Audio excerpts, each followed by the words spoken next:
Money or lack of money dominates the lives of most men, and yet they never bother to learn the history of money, what money really is, the future of money, and yet it's dominating life. And you think, oh, money's not really important to me, I just want to be happy. Well, are you happy? Statistically, objectively, is it working to have this philosophy? Why is it that most men have a strong rejection of success, especially financial success? It's by design. You're here to play a role, and they've designed a system that allows you to play that role. You've been socially engineered to play a role where you don't know about money. You don't think about it intelligently. You don't use it intelligently. You don't really know what it is. You just know, okay, yeah, I can go and exchange this for that. And you exchange all of what you get and then some. The average Australian, 116%. The average American, a little bit more of what they earn, they spend. So you're spending all of what you earn, and you have rejection of earning more, and therefore you can never really think big. You can't think big about your life. It's impossible for you to think about doing something great with your life because you know there is no chance that you will ever have a strong financial position. If you were to win the lottery, statistically and objectively, you would waste that money, you would lose that money, you would go bankrupt. And you might think that's not me. It is you, unless you have a strong financial education. Do you know the history of money? Do you know the future of money? Have you studied it? Are you continuing to study it? Do you have a plan? Do you want to have more possibility? Historically, you had to have 10 cows, or in Montenegro, sometimes 10 olive trees to be able to have a wife. If you didn't have access to land and you didn't have animals, then you didn't get to procreate. You didn't get to have children. You didn't get to have a wife. Now, unfortunately, many modern men, their big goal isn't to have a beautiful family and to have beautiful grandchildren. That's a sad thing in itself. We've lost our way dramatically. Again, it's by design. How do we get to that position when it's always been the case that you always grew up and you were looking for who's that future wife going to be, and you were becoming the kind of man who could get that kind of woman, and then you created a beautiful family. You did the best that you could. We always wanted a little bit more land. Statistically, we can all have a bit of land. We can all have a hectare. The numbers on that stuff are crazy. It's not a shortage of land. That idea of I want to get land has historical value. In the modern times, it's money because things have changed. We procure things differently. I would suggest that we should probably still value land. If Bill Gates is buying up as much farmland as he can and big corporations are purchasing farmland, then it's probably still valuable, and it's probably always been valuable. If, while they're doing that, you're getting money, at least be getting money, because the majority is not even either of those two. They're not getting money and they're not getting land, and they don't really think that, okay, I need to have a decent financial position so that I can have a family one day, because those norms aren't culturally enforced anymore. Men think, okay, well, maybe the woman will have a good job and maybe the government will look after me. I do deserve universal basic income and everybody's paying their taxes, so I should be able to eat. There's some funny ideas going around at the moment. I want you to be successful. For you to be successful, you have to think about how this all works, how you've been engineered, and what the alternatives are. I can tell you, I lived most of my 20s with communist socialist ideals. I was like, there's got to be a better way than this capitalism because people are wasting their potential all over the place. They could do so much more with themselves. But my wife's grandmother went to Siberia. Two of her siblings didn't come back from Siberia. And my wife's parents lived through that time. And they had to work in all sorts of tricky ways to be able to have any sort of wealth. The government owns everything. It's not a system where the people own everything. It's a system where the government owns everything and the government is untouchable. That's not a good place to head towards. The idea of enterprise and being able to build what you want is a sacred one. It's an important one, and it's one that needs to be perpetuated. And the way it's perpetuated is by men and women, culturally, society, deciding, okay, yeah, we want to continue with an economy where we get to choose what we do. We want an economy where we can decide what we're going to buy, and the market will decide what the price is, not government quotas and I'm going to line up for 4 hours so they can get my allocation of 250 grams of meat for the week, which is what the situation was at times for my wife's family. So we have to value it. If we start to value it, then the next challenge that I would set for you is 5% more. 5% more. How do you have 5% more stay with you from what you're already earning? And how do you earn 5% more? Could you go and do DoorDash to make up an extra 5% of your wage if you live in a country that has DoorDash? How long would it take you to think about a way to get 5% more and have access to 5% more of what you're already earning, if you really valued it?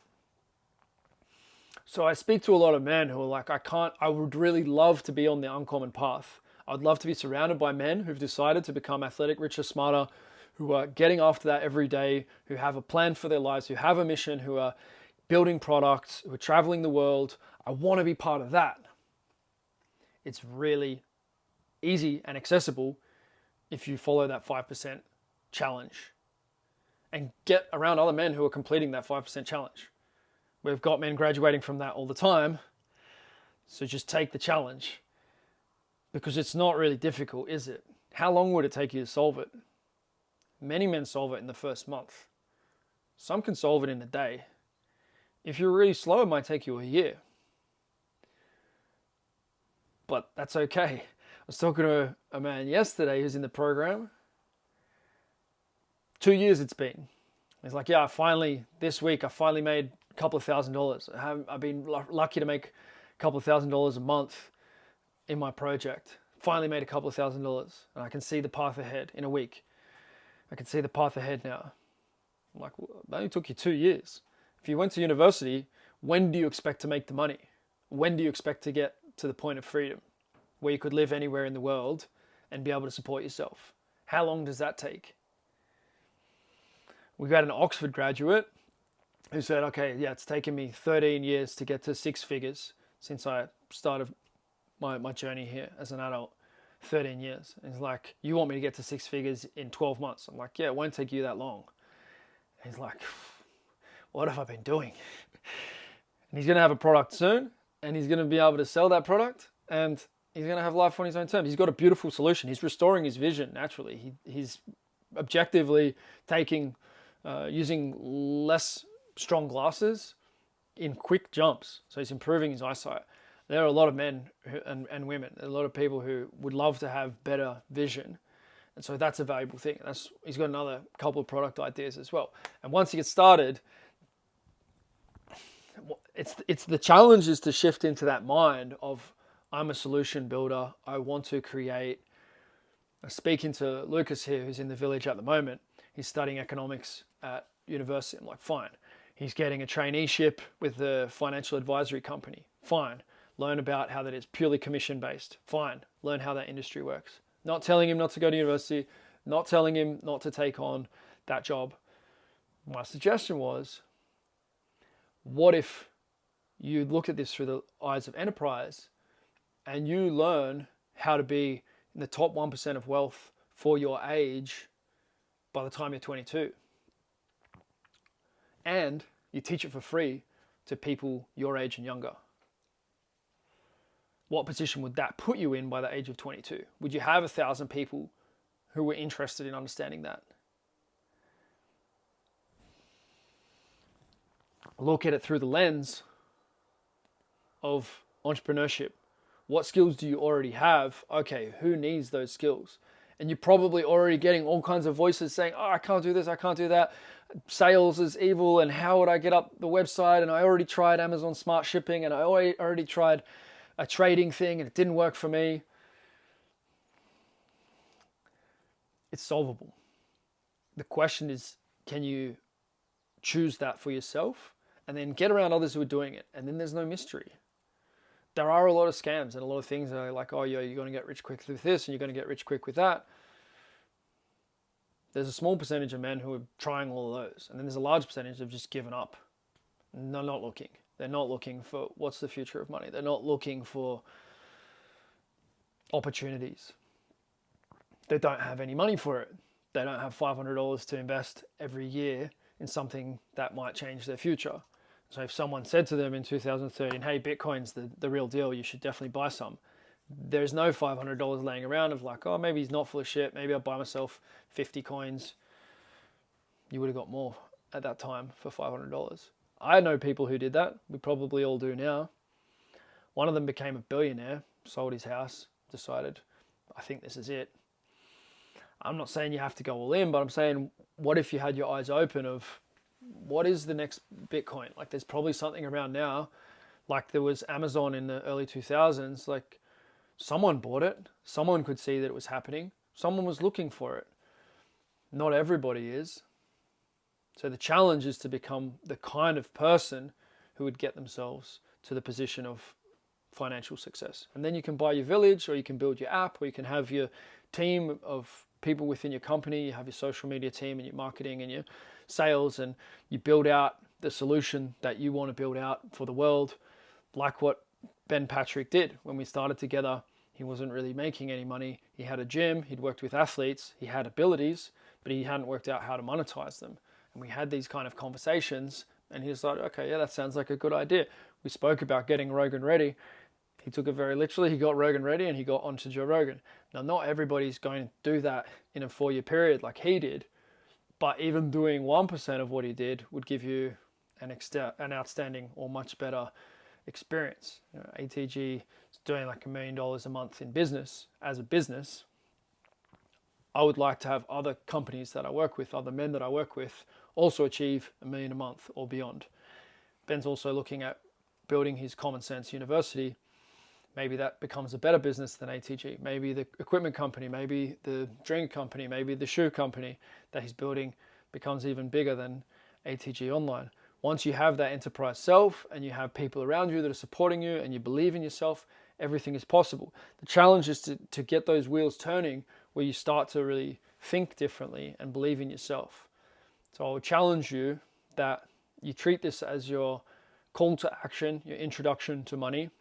And I respect you for listening to this and for being the kind of man who wants to hear this message and think about this. Now the question is, are you going to do anything about it? Or are you going to be a one day wish I could kind of a guy? There's a path here. There's a journey. There are things to study. And you can see and meet others who are like, yeah, I made $1,000 this month online. When I hear that, I'm like, it's good that you're happy, but like, you're not doing very well. That's what I'm thinking. But I remember back to the time where $1,000 would have been game-changing, life-changing, world-changing for me. It took me many years from when I decided I wanted life on my own terms to actually really get it. I decided in my early 20s. I started buying managed funds. I started buying shares.